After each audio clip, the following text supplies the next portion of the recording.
Well, it's September 14th, 2022, and I'm going to give you a little walking tour of the Colony Cove microforest.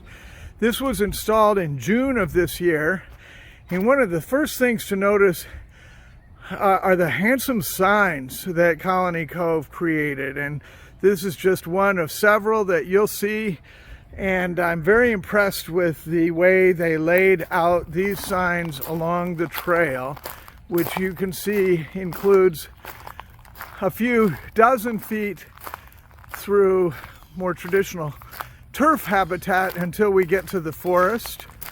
So I'm going to be quiet now while we walk really fast to get to the forest.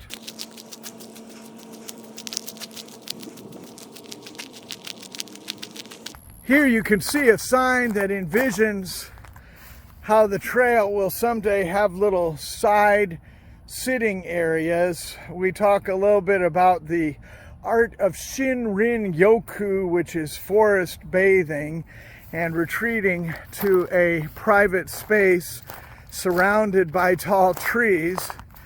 And that's our vision for what this forest will be like. But you'll see we still have a long way to go.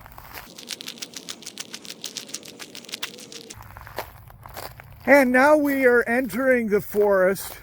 This is a Milwaukee microforest, just like the others that I have talked about, but we took a significant shortcut on this forest because it was bigger than we had planned and we needed to make some budget decisions.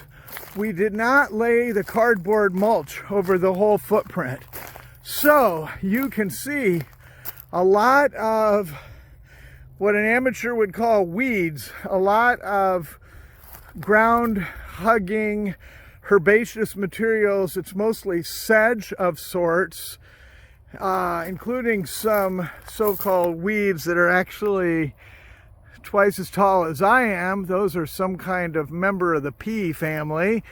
And then you can see between them our plants, the forest plants that are not thriving as much as they would in a traditional Milwaukee configuration with a fully mulched forest floor and none of this ground dwelling coverage, but they're still alive. They're doing fine. These plants are thriving. It's just that there's a lot of biomass happening right here. Here's another one of those interesting signs. You can always hit pause if you want to read it. And I'd like to acknowledge our sponsors right here. I don't need to read them all, but thank you all for supporting this project.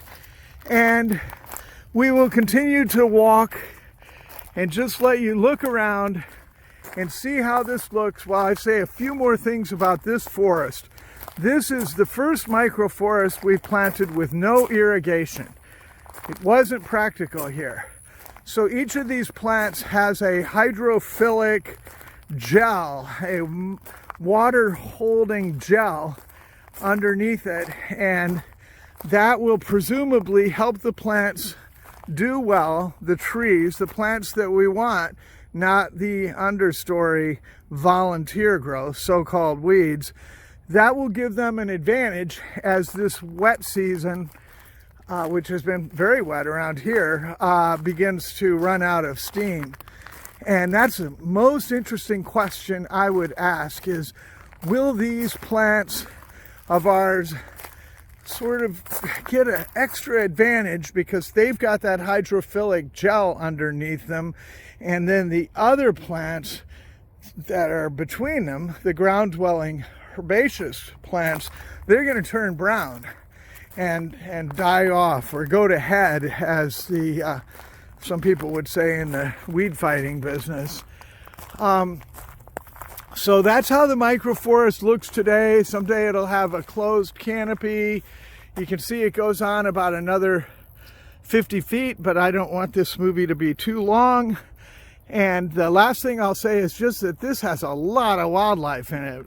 Most everything I see are mockingbirds and then a lot of pollinators, but it is very satisfying to see it so well used by lots of critters.